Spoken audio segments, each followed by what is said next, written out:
Welcome back to another episode of Rock Boys Football. Sherrone Moore, this Michigan program, sound like they're not quite done in this winter transfer portal period, as there's one more name that Michigan seems to really be turning it up for over the last couple of days.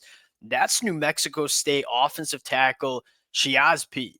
This kid's a fascinating player. Now, as I heard, Michigan was kind of getting informed, took a look at some of his stuff from New Mexico State. The thing that jumps out, I mean, 6'8", 320, those kind of frames, they don't grow on trees. But more notably, this kid's got some really, really good feet for that size. And so I think Shiyazh Pete represents kind of two different things. One, you are adding another offensive tackle into the room that I think in and of itself has 33 left tackle starts in his career.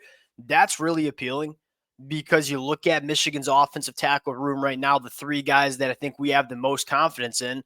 Evan Link is only going to be a redshirt sophomore. Andrew Sprague is going to be a redshirt freshman, and Brady Norton is going to be a redshirt sophomore coming up from the FCS ranks. I think Shiyazh Pete represents a guy that certainly could make a run at a starting offensive tackle position, but I think just as importantly, add some much needed experience to the offensive tackle room. And at the end of the day, that's a position that you want to be deep and you want to have a lot of competition for, because you look at the offensive tackles, and again, as optimistic as I think a lot of Michigan fans are about Andrew Sprague, really, really good as a true freshman in that bowl game against Alabama. I think we have some growing optimism in Evan Link going into his redshirt sophomore year. Look, he did not play very good football early in 2024. Thought he played some much better football later in the season. Confidence there. And then Brady Norton. Now, I personally am a big fan of Brady Norton, but at the end of the day, he's coming from the FCS ranks where he played some really good football at tackle for Cal Poly, and he's jumping up to the Big Ten. There might be a growing pain year, you might say, for a guy like Brady Norton. And so if you're Michigan, one, you know how important the offensive line is to this Michigan offense, especially with the potential of a true freshman quarterback in Bryce Underwood starting. This would make a lot of sense. Want to get into Shiyazh Pete. Want to talk about what this offensive line might look like in the 2025 year. Now, before we get into it, as always, to the Michigan fans, as a Michigan fan myself, we say this every time. It's been really fun talking this program on the recruiting trail, in the transfer portal. The amount of support y'all continue to show to the fellas has been amazing. Can't thank you guys enough. If y'all do enjoy the content, consider subscribing to the channel. Without further ado, let's get into Shiyazh Pete. And again, I think what stands out to me, and I think what makes him so attractive right off the bat, is Michigan's really, really young at tackle this year. And you also have a guy like Andrew Babaloa, and another name we're going to talk about in just a second, potentially joining the program as well. The talent is there. Like, that young, talented pipeline at the offensive tackle position, it's about as good as it gets across the country.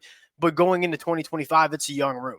And so you have the opportunity to grab a kid from New Mexico State that's played over 1,800 snaps, has made over 33 starts at the left tackle position. That experience alone, I think, is really attractive. And then I think, secondly, this is not just a floor raiser guy. Michigan in the past has added like an Amir Hall or a Josh Wallace at cornerback, largely to raise the floor and raise the depth of the cornerback room.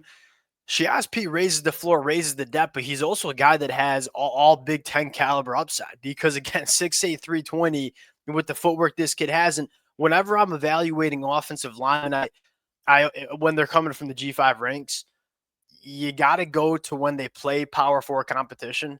Thought he looked solid against Texas A&M that has a bunch of NFL dudes on the defensive line this year. Go back to the Auburn game last year. When you've seen him play Power 4 competition, you feel pretty good about this kid coming into the Big Ten. I think, secondly, he just continues to get better as a football player. He was a walk-on, unranked recruit coming out of high school, walked on to New Mexico State, starting at left tackle in 2022, has battled some injuries at times, but has been the stalwart starting left tackle for New Mexico the last 3 years. And when you see him play Power 4 competition, it certainly looks the part. He certainly has the traits to be a good Power 4 offensive lineman. This one, to me, would make a lot of sense. Now, a second conversation I think we have to have, and again, this is not a transfer portal edition, but this is kind of how we talked about this kid since Michigan's been turning it up. That's five-star offensive tackle Tai Haywood. Why I think Tai Haywood is important to mention in this conversation is, look, Andrew Babaloa probably has a higher ceiling as a football player than Tai Haywood, but I don't know if Andrew Babaloa is going to be a day one ready guy. I look at Tai Haywood coming from down there in Denton Ryan, like he's about as polished as it gets on the offensive line. And this is a guy that, from a technical standpoint, I think is ready to come in and maybe be in the two deep right away as a true freshman. Now, the down part here is he's not going to be enrolled in spring, was probably going to make it a little bit harder for him to find the football field as a freshman. The difference between Tai Haywood and Andrew Babaloa, look, Tai Haywood's been molded to be a really good offensive lineman. You know, he's been playing football for a long time at a really high level down there in the state of Texas. Now, Andrew Babaloa, the physical traits are dripping off the kid, but's been playing football in Kansas, grew up playing basketball, still relatively new to the sport of football.